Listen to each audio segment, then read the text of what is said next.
নমস্কার, আমার গল্প পাঠ আসরে আপনাকে স্বাগত জানাচ্ছি। পড়ছি প্রথম আলো উপন্যাসের প্রথম খণ্ডের 40তম পর্ব। বিডন স্ট্রিটের স্টার থিয়েটারে চৈতন্যলীলা নাটকের জয় জয়কার। শুধু কলকাতা নয়, গ্রামাঞ্চল থেকেও লোকে ছুটে আসছে এই নাটক দেখার জন্য। 2 মাস ধরে চলছে এই নাটক। এর গান ও সংলাপ লোকের মুখে মুখে। হিন্দু সমাজ আবার কৃষ্ণপ্রেমে মাতোয়ারা। স্টার থিয়েটারের মঞ্চে যেন প্রেমের ঠাকুর শ্রী গৌরাঙ্গ স্বয়ং আবার আবির্ভূত হয়েছেন। দক্ষিণেশ্বরের রামকৃষ্ণ ঠাকুরের ভক্তমণ্ডলীর মধ্যেও মাঝে মাঝে এই নাটকের কথা ঘুরে ফিরে আসে।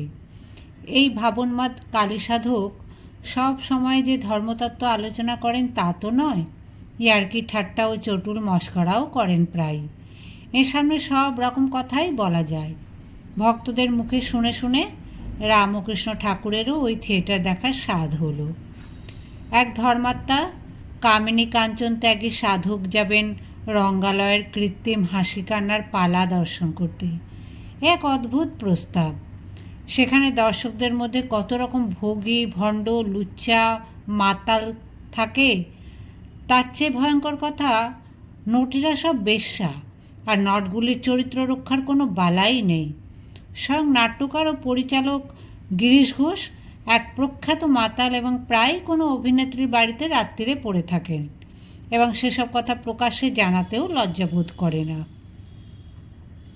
রামকৃষ্ণ ঠাকুরের ভক্তদের মধ্যে মতভেদ আছে।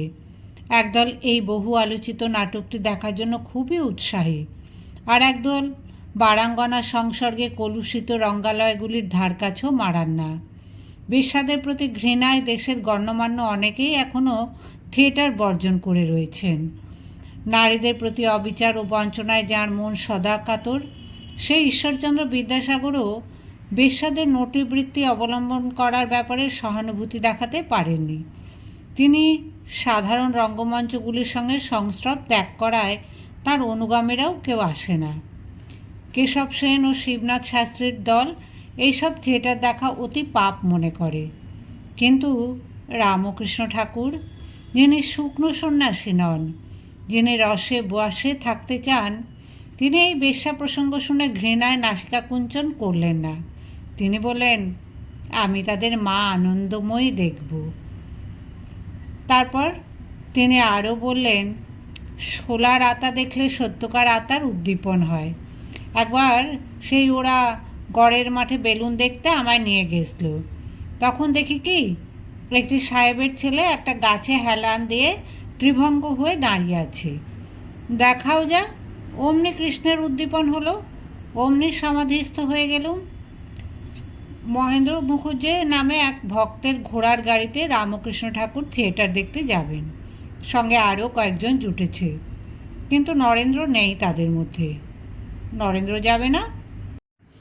কে একজন বলল, নরেনের পেটের কি ব্যামো হয়েছে, সে বেশ কিছুদিন আসে না। পেটের ব্যামোটা সাময়িক। নরেন্দ্র দক্ষিণেশ্বরে আর ঘন ঘন আসতে পারে না অন্য কারণে। সেই যে এক রাতে নরেন্দ্র রামকৃষ্ণ ঠাকুরের বারংবার অনুরোধে মন্দিরের মধ্যে একাকী ঢুকে কালীমূর্তিকে মা বলে সম্বোধন করেছিল, তারপরেও তার বিশ্বাস দৃঢ় হয়নি।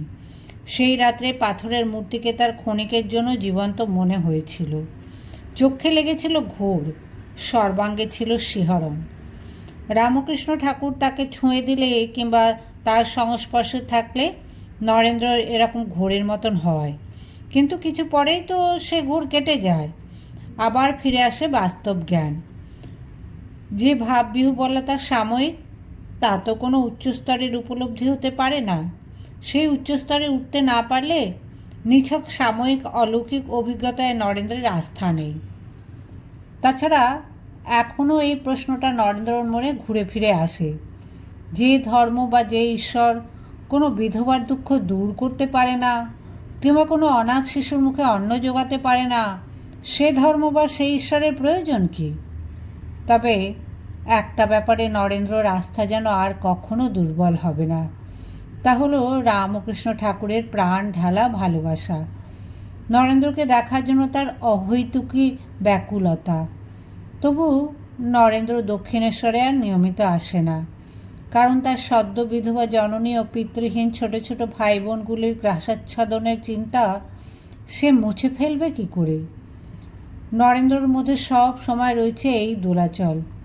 সব বন্ধনমুক্ত হয়ে দক্ষিণেশ্বরের পরিবেশে পড়ে থাকতে তার ভালো লাগে, আবার সাংসারিক দায়িত্বের বন্ধন সে স্বেচ্ছায় গলায় জড়িয়ে রাখে। নিজের আনন্দের জন্য সে মাকে কিছুতেই দুঃখ দিতে পারবে না। কালীমূর্তিকে সে মা বলে ডেকেছিল, তা বলে নিজের মাকে ডাকবে না মা বলে? চাকরি বাকরির চেষ্টা ছেড়ে নরেন্দ্র এখন অন্যভাবে অর্থ উপার্জনের চেষ্টা করে।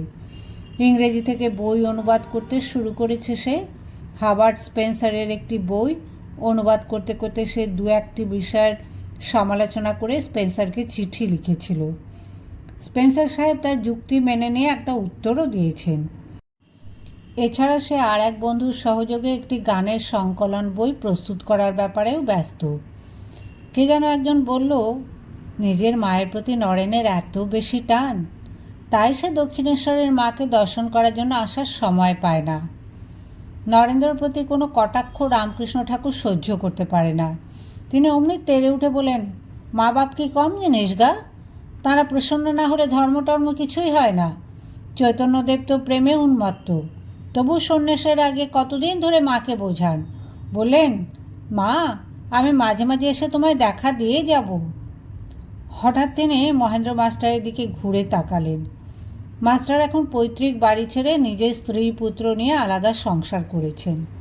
সেটা রামকৃষ্ণ ঠাকুরের পছন্দ নয়। এখন সে কথা মনে পড়ায় তিনি ধমক দিয়ে বলেন, আর তোমায় বলি, বাপ মা কত যত্নে মানুষ করলে, এখন নিজের মাগ নিয়ে বেরিয়ে আসা? বাপ মাকে ফাঁকি দিয়ে ছেলে তার মাগ নিয়ে বাউল বৈষ্ণবী সেজে বেরোয়। তোমার বাপের টাকা পয়সার অভাব নেই বলে, তা না হলে আমি তোমাকেও বলতুম, ধিক। কতগুলো ঋণ আছে বুঝলে, দেব ঋণ, ঋষি ঋণ, আবার মাতৃ ঋণ, পিতৃ ঋণ, স্ত্রী ঋণ। হরিশ নিজের স্ত্রীকে ত্যাগ করে এখানে এসে রয়েছে। যদি তার স্ত্রীর খাবার জোগাড় না থাকতো তাহলে তাকেও বলতুম, ঢ্যামনা শালা। মহেন্দ্র মুখুজ্জি বলল, 5টা প্রায় বাজে, এবার গাড়িতে উঠবেন না? মহেন্দ্র মুখুজ্জি ধনী ব্যক্তি। হাতিবাগানে তার একটি ময়দান কল আছে। ঠিক হয়েছে যে দক্ষিণেশ্বর থেকে সেখানে গিয়ে সবাই মিলে কিছুক্ষণ বিশ্রাম নেওয়া হবে। থিয়েটার শুরু হতে হতে তো সেই রাত 9টা।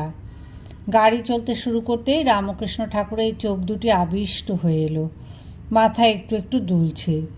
গুনগুন করে গাইতে লাগলেন, যার মায়ায় ত্রিভুবন বিভোলা, মাগির আপ্তভাবে গুপ্ত লীলা, সে যে আপনি খ্যাপা, কর্তা খ্যাপা, খ্যাপা দুটো চেলা। গান গাইতে গাইতে তার ভাব সমাধি হলো। এই সময় ভক্তরা চুপ করে বসে থাকে। রামকৃষ্ণের একপাশে মহেন্দ্র মাস্টার, উল্টো দিকে মহেন্দ্র মুখুজ্জি। একটু আগে ওরা থিয়েটারে গিয়ে কত দামের টিকিট কেনা হবে তা নিয়ে আলোচনা করছিলেন। মহেন্দ্র মুখুজ্জির ইচ্ছে সে তার গুরুকে নিয়ে যাচ্ছে, সবচেয়ে দামি বক্সের টিকিট কাটবে। রামকৃষ্ণ আগেই জানিয়ে দিয়েছেন যে অত দামি টিকিটের দরকার নেই। এখন মহেন্দ্র মুখুজ্জি আবার ফিসফিস করে মাস্টারকে বলল, বক্সে না বসলে ওনাকে কি 5 পেঁচি লোকের মধ্যে বসাটা মানায়? রামকৃষ্ণ অপ্রাসঙ্গিকভাবে বিড়বিড় করে বলেন, হাজরা আবার আমাকে শেখায়, শ্যালা। একটু পরে আবার বলেন, আমি জল খাবো। এই জল খাওয়ার কথাটা শুনলেই মাস্টারের মতন ভক্তরা বুঝতে পারেন যে রামকৃষ্ণ সমাধি অবস্থা থেকে মনটাকে বাস্তব জগতে ফেরাবার চেষ্টা করছেন। মাস্টার ব্যস্ত হয়ে বলেন, ওর জন্য একটু জলের ব্যবস্থা করতে হবে যে। মহেন্দ্র মুখুজ্জি বলল, শুধু জল? তাহলে কিছু খাবারও আনলে হয় না? মাস্টার বললেন, উনি এখন কিছু খাবেন না, জল দরকার। রামকৃষ্ণ আধা ঘোরের মধ্যে বলেন, হ্যাঁ আমি খাবো, বাহ্যে যাব। ঘোড়ার গাড়ি প্রায় হাতিবাগানে পৌঁছে গেছে। মহেন্দ্র মুখুজ্জির নিজস্ব বড় বাড়ি বাগবাজারে মদনমোহন মন্দিরের পাশে, কিন্তু তার বাবা সাধু সন্ন্যাসী মানেন না। সেই ভয়ে রামকৃষ্ণ ঠাকুরকে সে নিজের বাড়িতে না নিয়ে এই ময়দার কলে বসান। এখানে পান তামাকের ব্যবস্থা নেই। সেসব জোগাড় করার জন্য হুড়োহুড়ি পড়ে গেল। পান খেয়ে রামকৃষ্ণ আবার জানালেন তিনি বাহ্যে যাবেন। মহেন্দ্র মুখুজ্জি ভক্তি ভরে জল ভর্তি গাড়ু নিয়ে মাঠের দিকে চলল তাঁর সঙ্গে। কয়েক পা এগোবার পর রামকৃষ্ণ থমকে দাঁড়িয়ে অন্যমনস্কভাবে বললেন, তোমার নিতে হবে না, গাড়ুটা মাস্টারকে দাও। একটু পরে হাত মুখ ধুয়ে পরিচ্ছন্ন হয়ে রামকৃষ্ণ একটা ঘরের মধ্যে চৌকিতে বসলেন। তার পরনে খাটো ধুতি, গায়ে ফতুয়া, কাঁধে চাদর। মাথার চুল পাতলা হয়ে এসেছে, কিছু কিছু পাক ধরেছে দাড়িতে। চোখ দুটি চঞ্চল, কেমন যেন অন্যমনস্ক ভাব। এক এক সময় বেশ স্বাভাবিকভাবে কথা বলছেন, আবার হঠাৎ হঠাৎ যেন চলে যাচ্ছে নিছক বাস্তবতা ছাড়িয়ে অন্য কোথাও। কেউ একজন তামাক সেজে এনে ধরল তাঁর সামনে। রামকৃষ্ণ হুঁকোটা নিতে গিয়েও থেমে গিয়ে বলেন, সন্ধে হয়েছে নাকি গো? তাহলে আর তামাকটা এখন খাই না। সন্ধ্যের সময় সব কাজ ছেড়ে একটুক্ষণ ঈশ্বরের কথা স্মরণ করতে হয়। রামকৃষ্ণ কে কি উত্তর দিল শুনলেন না। জানলার বাইরে আকাশের অবস্থাও দেখার চেষ্টা করলেন না। তিনি নিজের একটা হাতের দিকে তাকালেন। সন্ধে হয়েছে কিনা বোঝার জন্য তিনি নিজের হাতের লোম গোনার চেষ্টা করেন, অর্থাৎ যখন হাতের প্রতিটি লোম দেখা যায় না তখনই সন্ধ্যা। স্টার থিয়েটারের সামনের রাস্তায় আজ অনেক জুড়ি গাড়ি, ল্যান্ডো, ফিটান, ষাঁড় বেঁধে দাঁড়িয়ে আছে। আজ অনেক গণ্যমান্য দর্শক এসেছেন বোঝা যায়। টিকিট ঘরের কাছে এখনও বেশ ভিড়। বাইরের প্রাঙ্গণে পায়চারি করছেন গিরিশ। চৈতন্য লীলা নাটকে তিনি কোনো পার্ট নেননি। মঞ্চে দাপাদাপি করতে এখন আর শরীর বয় না।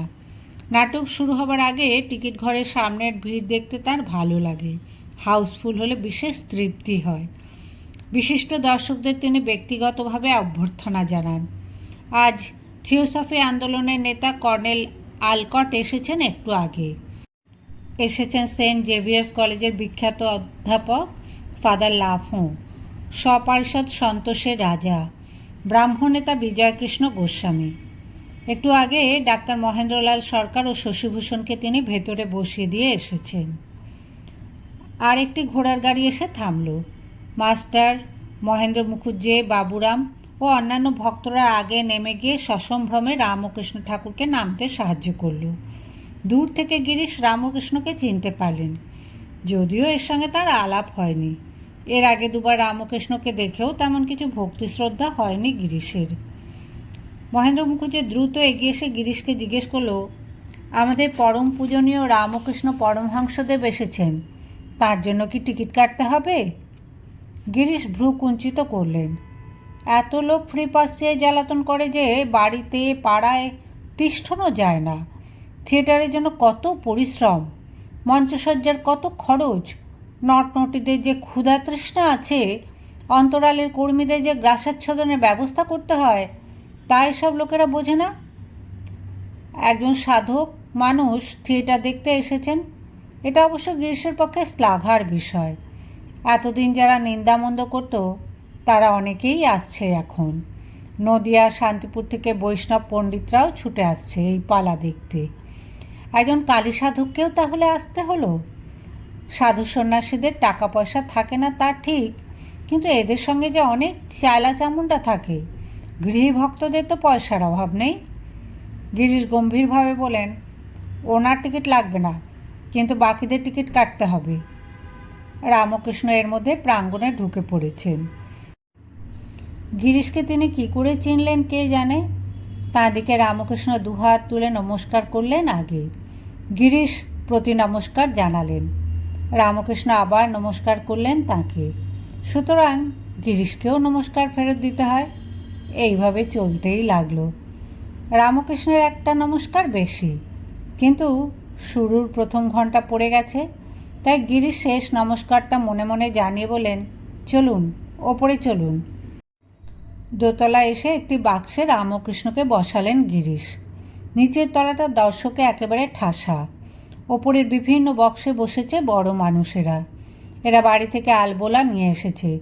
কারু কারু সঙ্গে সুরা ভর্তি ডিকান্টার ও গেলাসও থাকে। নিজস্ব বেহারা পেছনে দাঁড়িয়ে মস্ত পাখা দিয়ে বাতাস করে। সেপ্টেম্বর মাসের শেষ দিক, তবু বেশ গরম। রঙ্গালয়ের মধ্যে এত মানুষের নিঃশ্বাসে আরও গরম। রামকৃষ্ণের কপালে বিন্দু বিন্দু ঘাম। তা দেখে গিরিশ এদের হাওয়া করার জন্য নিজস্ব বেহারাকে নিযুক্ত করে দিলেন। তারপর একটি প্রস্ফুটিত লাল গোলাপ এনে দিলেন রামকৃষ্ণের হাতে। রামকৃষ্ণ সেটা নিয়ে একটুক্ষণ তাকিয়ে রইলেন। তারপর ফিরিয়ে দিয়ে বললেন, ফুলের অধিকার দেবতার আর বাবুদের, আমি নিয়ে কী করব গো? কনসার্ট বাজতে শুরু করেছি, এখানে ড্রপ সিন উঠবে। গিরিশ সরে এলেন সেখান থেকে। সিঁড়ি দিয়ে নামতে নামতে তার সারা মুখ রেখায় ভরে গেল। আবার পেট ব্যথা শুরু হয়ে গেছে। তিনি মাথা ঝাঁকাতে ঝাঁকাতে বললেন, দূর চাই, এই ব্যথা সহজে থামবে না। এখন তার অসুস্থতার কথা কাউকে জানাবার কোনো মানেই হয় না। 2 মাস ধরে অভিনয় চলছে। এখন আর প্রতি রাতে তার উপস্থিতি তেমন প্রয়োজনীয় নয়। তাছাড়া অমৃতলাল তো আছেই, হঠাৎ কিছু অঘটন ঘটলে সে সামলে দেবে। নিচে নেমে এসে গিরিশ একখানা গাড়ি ডেকে বাড়ি চলে গেলেন। রঙ্গালয়ের মধ্যে এত লণ্ঠন বাতি, এমন আলোকোজ্জ্বল স্থানে রামকৃষ্ণ আগে কখনো আসেননি। একসঙ্গে এত মানুষ! রামকৃষ্ণ উঁকি মেরে দেখতে দেখতে বালকের মতন উচ্ছল হয়ে উঠলেন। মাথা নাড়তে নাড়তে বললেন, বাহ বাহ, এখানটা তো বেশ, এখানে এসে বেশ হলো। অনেক লোক একসঙ্গে হলে উদ্দীপন হয়। তখন দেখতে পাই তিনিই সব হয়েছেন। তারপরে মুখ ফিরিয়ে জিজ্ঞেস করলেন, হ্যাঁ গা, এখানে যে বসালে কত নেবে? মাস্টার বললেন, আগে কিছু নেবে না, আপনি এসেছেন বলে ওদের খুব আহ্লাদ হয়েছে। রামকৃষ্ণ মাথা দোলাতে লাগলেন। ড্রপ সিন উঠতেই দর্শকদের গুঞ্জন থেমে গেল। প্রশস্ত মঞ্চের পেছনে বনপথের দৃশ্য আঁকা, ঠিক যেন গভীর বন বলেই মনে হয়। সামনে দিয়ে পথ। ডাক্তার মহেন্দ্রলাল সরকার শশীভূষণকে নিয়ে বসেছেন নিচে, একেবারে প্রথম সারিতে। এই গরমে কোট প্যান্ট পরে আছেন মহেন্দ্রলাল, আর শশীভূষণ ধুতি ও কুর্তা। মহারাজ বীরচন্দ্র মাণিক্যকেও থিয়েটারে নিয়ে আসার ইচ্ছে ছিল শশীভূষণের, কিন্তু তিনি এখনও পুরোপুরি সুস্থ হননি। প্রথম দৃশ্যে নদিয়ায় গৌরাঙ্গ জন্মেছে বলে বিদ্যাধরীরা আর মুনি ঋষিরা ছদ্মবেশে সেই শিশুকে দর্শন করতে এসেছে। গৌরাঙ্গ ঈশ্বরের অবতার, তাই সেই সব দিব্যাঙ্গনা ও ঋষিরা স্তব শুরু করলেন। গান আরম্ভ হলো, কেশব কুরু করুণা দিনে কুঞ্জ কাননচারী মাধব মনমোহন মোহন মুরলীধারী। সমবেত কণ্ঠে সবাই গাইতে লাগলো, হরি বল হরি বল হরি বল মনো আমার। মহেন্দ্রলাল ফিসফিসিয়ে শশীভূষণকে বলেন, এখানে যে খ্রিস্টানি টুকলিয়েছে গো। শশীভূষণ বুঝতে না পেরে ভুরু তুললেন।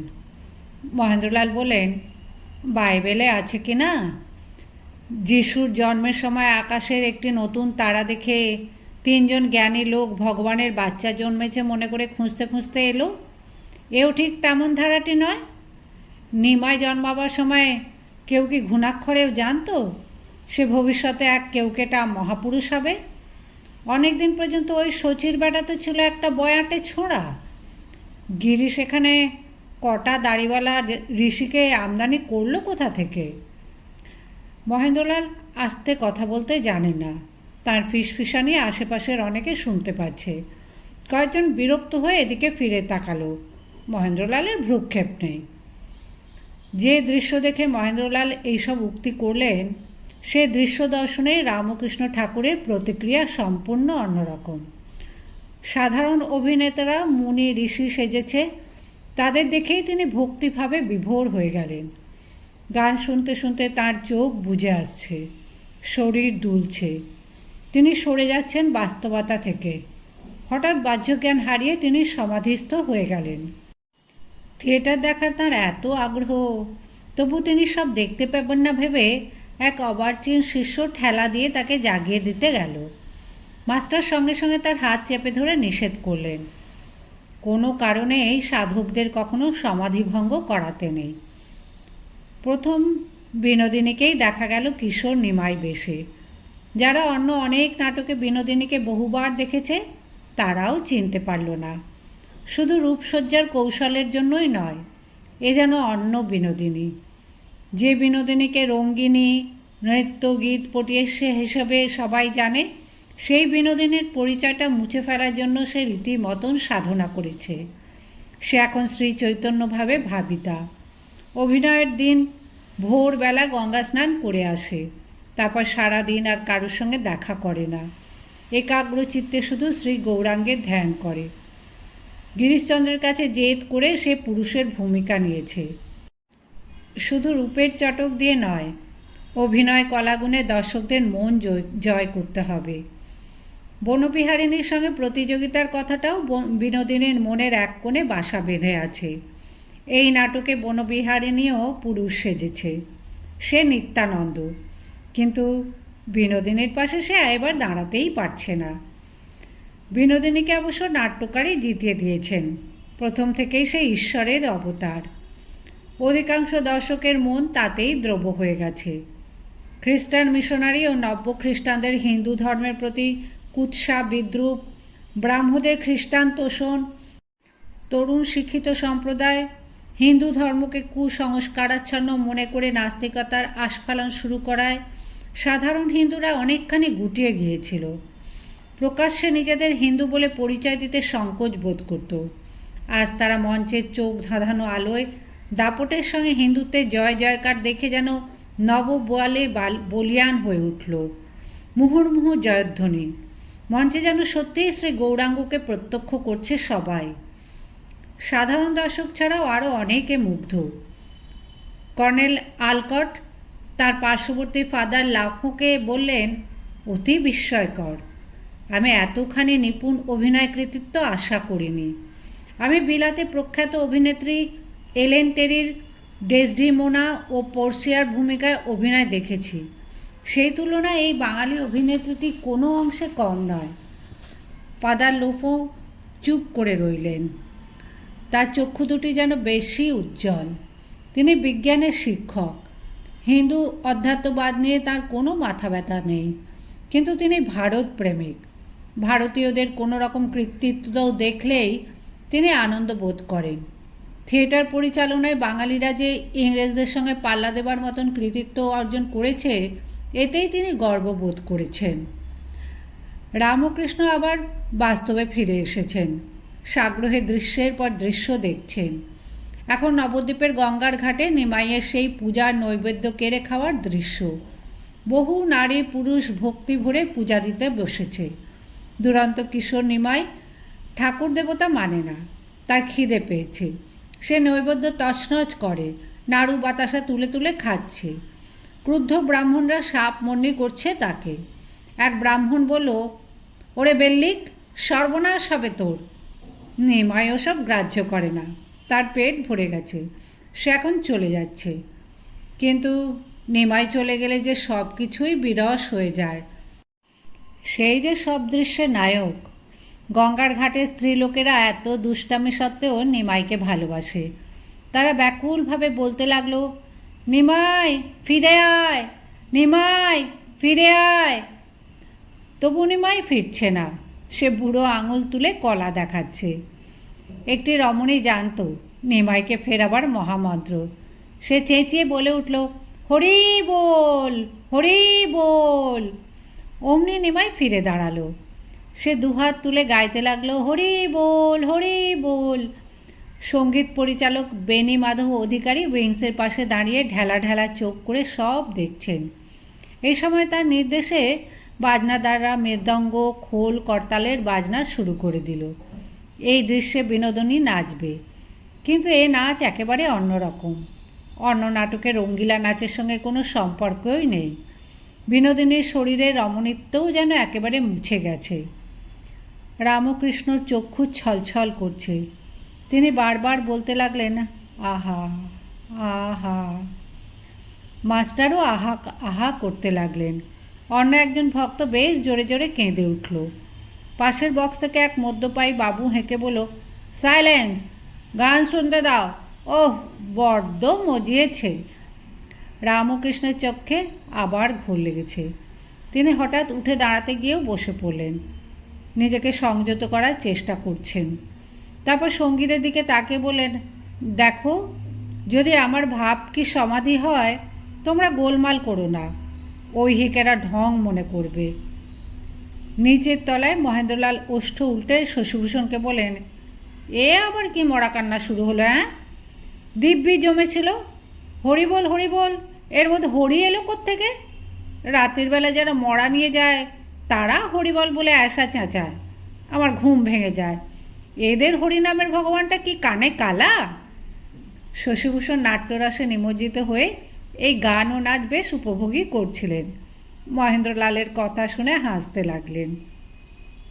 মহেন্দ্রলাল আবার বলেন, নিমাই, যাকে এখন সবাই চৈতন্য বলে, সে তো ক অক্ষরটা শুনলেই কৃষ্ণের কথা ভেবে পাগল হতো, তাই না? সেই কৃষ্ণ বেটা ছিল রসিক নাগর, গোপীদের নিয়ে কত লীলেই না করেছে। সে খুব একটা মন্দ না, কিন্তু হরি শুনলেই মনে হয় রান্নার ঠাকুর। সাধে কিয়া সাহেবরা হরিবোল শুনলেই বলে হরিবল। শশীভূষণ জিজ্ঞেস করলেন, আপনার ভালো লাগছে না? সবটা দেখবেন না? মহেন্দ্রলাল বললেন, আলবাত দেখব, আমি কোনো কিছু শেষ না দেখে ছাড়ি না। যেসব দর্শক আগে এই নাটক 2-3 বার দেখেছে তারা গানের সঙ্গে গলা মেলাতে লাগলো। হঠাৎ একজন দর্শক চেয়ারের ওপর দাঁড়িয়ে উঠে নেচে নেচে ওই গান গাইতে শুরু করে দিল। মহেন্দ্রলাল বললেন, মলজা, এটা আবার কোন ভূত? মদ খেয়ে চুরচুর হয়েছে, এটাকে দূর করে দিচ্ছে না কেন?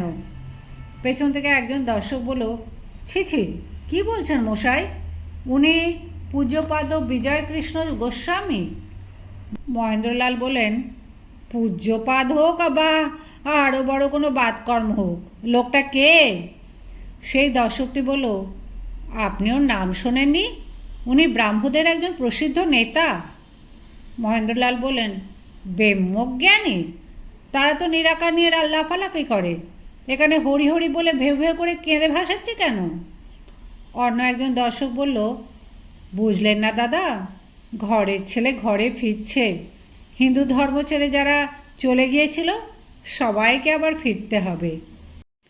মহেন্দ্রলাল বলেন, যারা খ্রিস্টান মুসলমান হয়েছে তারাও ফিরবে? ফিরতে চাইলেও তাদের মেনে নিতে পারবে হিন্দুরা? হ্যাঁ, যত সব আজগুবি কথা। শশীভূষণ হেসেই চলেছেন। তার দিকে ফিরে মহেন্দ্রলাল রাগত স্বরে বললেন, তুমি তখন থেকে শুধু হেসে যাচ্ছ কেন হে ছোকরা? শশীভূষণ বললেন, এত আনন্দ পাওয়া কি সহজে মানুষের ভাগ্যে ঘটে? একদিকে দেখছি গিরিশবাবু নাটক, আর একদিকে দেখছি আপনার নাটক, একসঙ্গে 2 শো মজা। একটি অঙ্কের পর পর্দা পড়ে গেছে।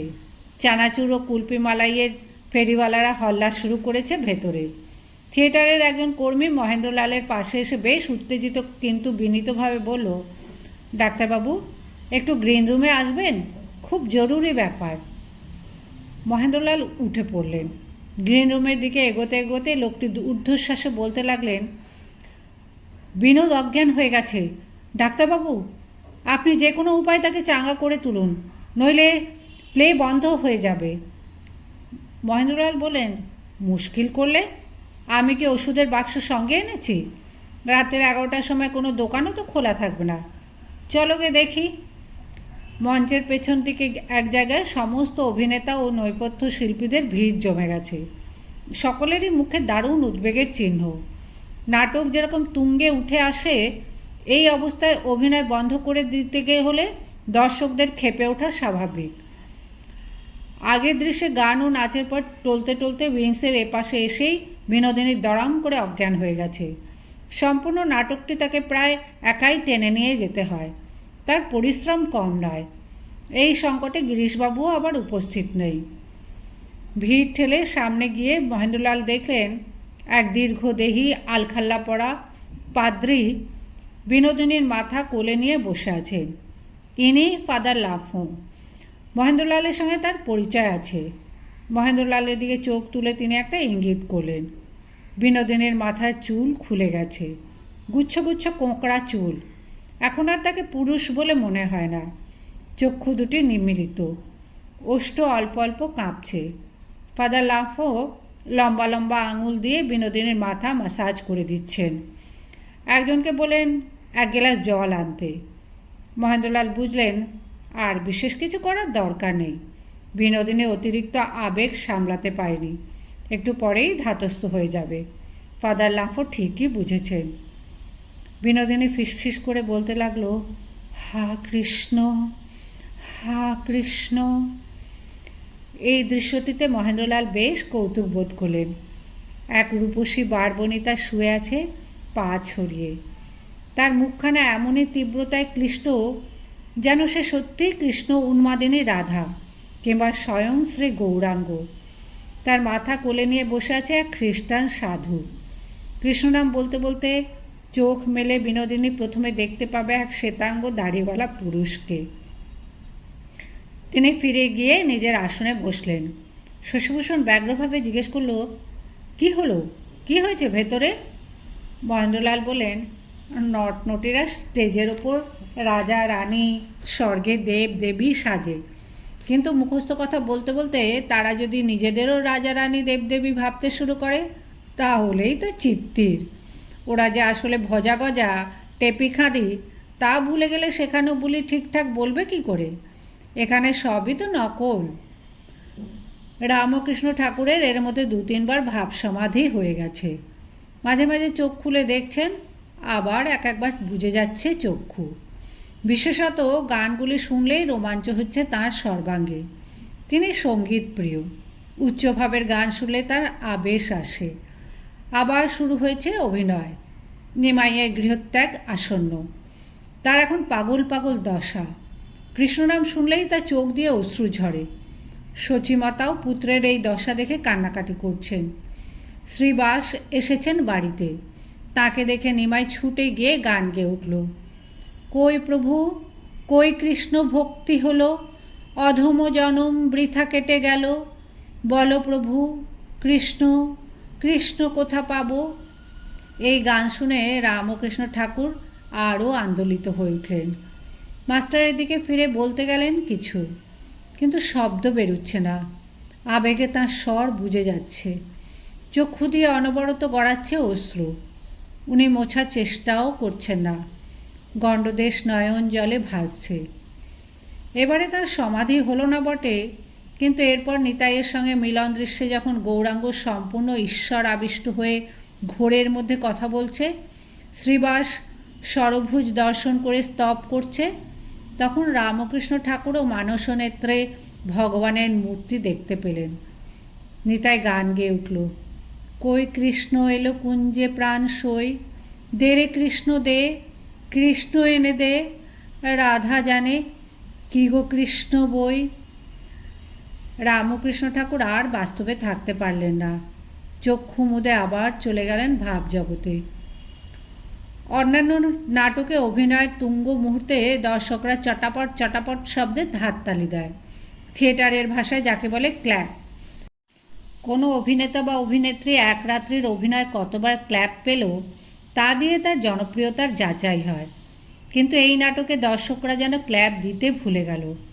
তারা ঘন ঘন অহো অহো, আহা আহা ধ্বনি দিচ্ছে, কান্নার ফোঁসফোঁসানি শোনা যাচ্ছে। যারা রুমাল এনেছে সব এতক্ষণে ভিজে জবজবে হয়ে গেছে। এই নাটকে যা কিছু দেখছে তা অধিকাংশ দর্শকের কাছেই অভিনব। চৈতন্যদেবের সম্পূর্ণ জীবন কাহিনী অনেকের কাছেই অজানা। বহুদিনের অশিক্ষায় হিন্দুদের অতীত অস্পষ্ট। নিছক কিছু গাল গল্প ছাড়া ইতিহাস কিংবা উচ্চাঙ্গের দর্শন সম্পর্কে অধিকাংশেরই কোনো ধারণা নেই। বেশিরভাগ হিন্দুই বেদ উপনিষদ কখনো চোখে দেখেনি, গীতা গ্রন্থাকারে পাওয়াও যায় না প্রায়।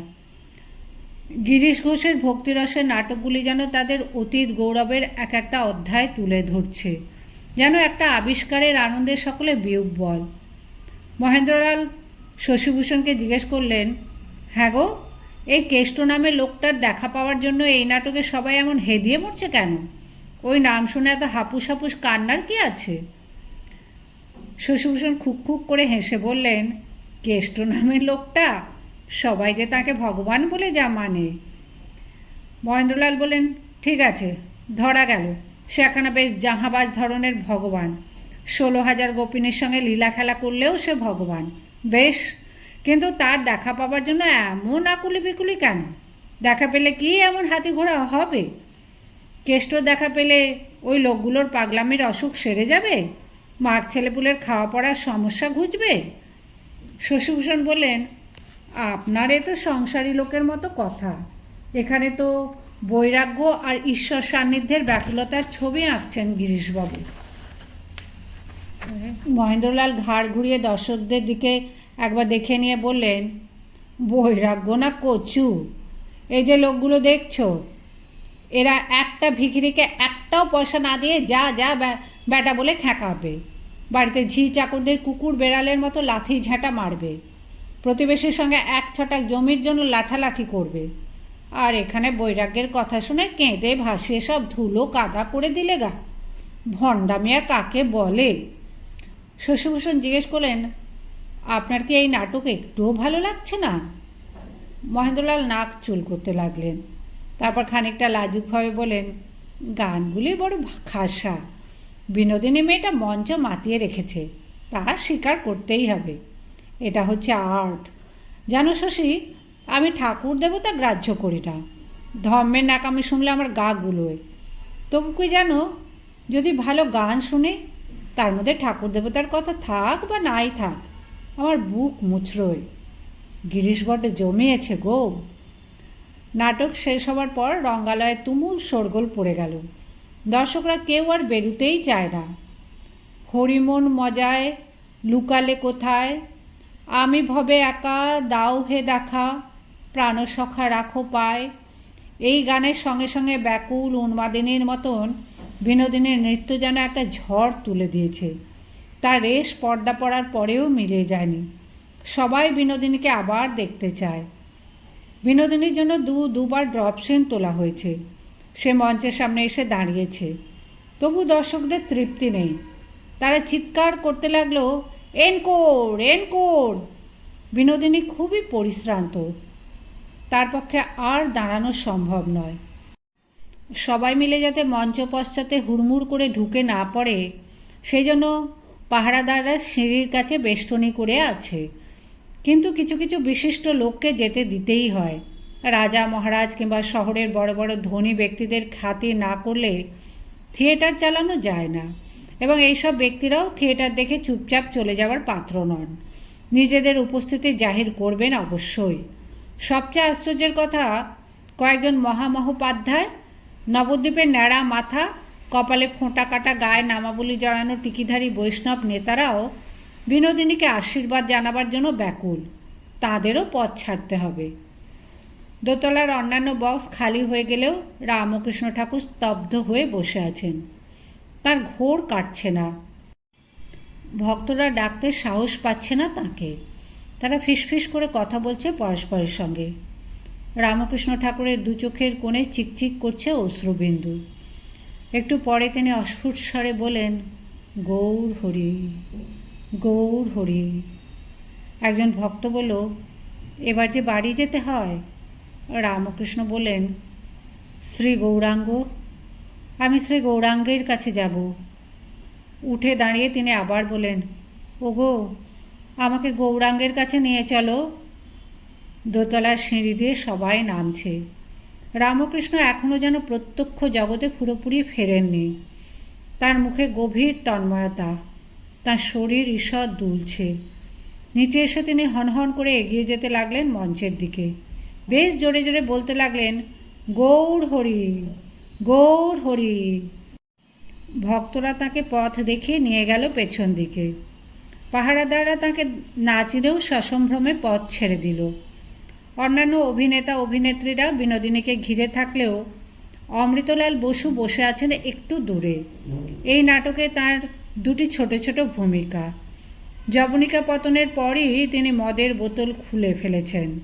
অন্যান্য নাটকের বেলায় অভিনয় শেষে তিনি আর গিরিশ বিনোদিনীর বাড়িতে গিয়ে বিয়ার ব্র্যান্ডি পান করতে করতে আড্ডা জমাতেন। কিন্তু চৈতন্যলীলা শুরু হবার পর বিনোদিনীর বেশ পরিবর্তন ঘটে গেছে। সে আর নিজের বাসস্থানে মদের আসর বসাতে চায় না। আজ গিরিশও নেই এখানে, সুতরাং সুরাপাত্র হাতে অমৃতলাল নিজেই নিজের সঙ্গী। গিরিশ অনুপস্থিত বলে অনেক অসুবিধে হচ্ছে। হোমরা চোমরা ব্যক্তিরা তার খোঁজ করছে তো বটেই, তাছাড়া এদের সঙ্গে উপযুক্তভাবে কথাবার্তাই বা বলবে কে? বিনোদিনীর মুখ দিয়ে কথা সরছে না। অমৃতলালই সব দিক সামলে দিতে পারেন। একজন অমৃতলালকে ডাকতে এলে তিনি ধমকে বলে উঠলেন, যা যা, আমাকে বিরক্ত করিস না। থিয়েটারের মেয়েগুলো সব বেশ্যা আর নটগুলো বিশ্ব বখাটে, দুশ্চরিত্র। তাই না? এতদিন তো ওরা এই কথাই বলে এসেছে।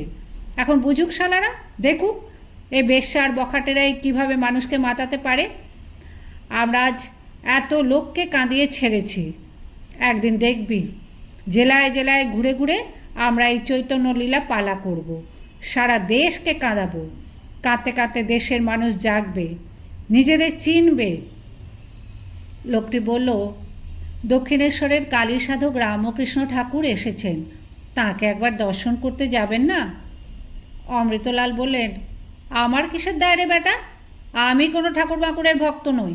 এসেছেন তো আমার কি? আমি মাতাল, সমাজের বার, লক্ষ্মী ছাড়া। কালী সাধকের সামনে আমি যেতে যাব কেন? এদিকে রামকৃষ্ণ ঠাকুর এক সাংঘাতিক কাণ্ড করে ফেলেছেন। তিনি গৌর হরি বলতে বলতে প্রায় ছুটে এসেছেন বিনোদিনীর কাছে। বিনোদিনী একটা টুলে বসেছিল, উঠে দাঁড়িয়ে হাত জোর করে দাঁড়ালো। সে অসুচি বার বনিতা, একজন সাধকের পা স্পর্শ করে প্রণামের অধিকার তার নেই। রামকৃষ্ণ ঠাকুরের দৃষ্টি এখনও আচ্ছন্ন। তিনি কান্না মিশ্রিত গলায় গৌরাঙ্গের নাম উচ্চারণ করে ঝাঁপিয়ে পড়লেন বিনোদিনীর পায়ের ওপর। উপস্থিত সবাই ভয়ে আর্তনাদ করে উঠল। রামকৃষ্ণের পার্শ্বদেরও আর সহ্য হলো না। যিনি পরমহংস, তিনি নিজের পিতামাতারও পদস্পর্শ করেন না, তিনি এক চরিত্রহীনা নারীর পা ছুঁলেন। ভক্তরা সঙ্গে সঙ্গে রামকৃষ্ণকে ধরে দাঁড় করিয়ে দিল। ধমকের সুরে বলল, ঠাকুর এ কী করছেন? এতগুলি মানুষের হাতের স্পর্শে রামকৃষ্ণের বাহ্যজ্ঞান ফিরে এলো পুরোপুরি। তিনি দেখলেন তার সামনে যে দাঁড়িয়ে আছে সে শ্রী চৈতন্য নয়, একজন নারী। এখন তার মাথার চুল খোলা, মুখে রং মাখা, ভুরুতে মাখা কাজল ঘামে একটু একটু গলে গেছে। পাপের ভয় বিনোদিনী কাঁদছে। কাঁদতে কাঁদতেই বলল, প্রভু আমায় আশীর্বাদ করবেন না? রামকৃষ্ণ এবার তার মাথায় দুহাত রেখে বললেন, মা তোমার চৈতন্য হোক। তারপরেই তিনি প্রস্থানের জন্য ব্যস্ত হয়ে পড়লেন। একজন জিজ্ঞেস করলো, আজকে নাটক কেমন দেখলেন? রামকৃষ্ণ সম্পূর্ণ স্বাভাবিক গলায় হাসতে হাসতে বলেন, আসল নকল এক দেখলাম। মহেন্দ্রলাল জানতেন না গিরিশচন্দ্র অনেক আগেই বাড়ি চলে গেছেন। গিরিশের খোঁজে মঞ্চের পেছনে এসে রামকৃষ্ণ বিনোদিনীর দৃশ্যটি দেখলেন তিনি। রামকৃষ্ণ সদল বলে নেমে যাবার সময় তিনি ও শশীভূষণ রাস্তা ছেড়ে সরে দাঁড়ালেন। শশীভূষণ বললেন, ইনি দক্ষিণেশ্বরের সেই কালী সাধক রামকৃষ্ণ? মহেন্দ্রলাল বললেন, শশীভূষণ বললেন, আমি আগে কখনো দেখিনি, কেউ কেউ একে অবতার বলতে শুরু করেছে। মহেন্দ্রলাল বললেন, আমি অবতার বুঝি না। মানুষ কখনো অবতার হতে পারে? মানুষ মায়ের পেটে যারা জন্মায় তারা মানুষই, মানুষেরই মতন তাদের সুখ সম্ভোগ, ক্ষুধা তৃষ্ণা, রোগ ভোগের কষ্ট থাকতে বাধ্য। তবে এ কথাও ঠিক, মুখখানি দেখে মনে হলো ইনি ঠিক আর পাঁচজন সাধারণ মানুষের মতন নন, অসাধারণ যে তা মানতেই হবে। তারপর তিনি বিনোদিনীর কাছে এগিয়ে গিয়ে বলেন, খুব ভালো করেছ আজ, তুমি খুব বড় আর্টিস্ট। গিরিশ তোমার সার্থক গড়েছে। তবে কাল থেকে স্টেজে নামার পর তুমি নিজেকে নদিয়ার নিমাই বলে ভেবো না। সব সময় মনে রাখবে তুমি বিনোদিনী দাসী, তুমি অভিনয় করছো। তাহলে তোমার দম ফুরোবে না, হঠাৎ অজ্ঞান হয়েও যাবে না। একটু আগে একজন বড় সাধকের আশীর্বাদে বিনোদিনী মোহিত হয়ে আছে। ডাক্তারের কথাগুলি তার পছন্দ হলো না, সে অন্যদিকে মুখ ফুরিয়ে রইল।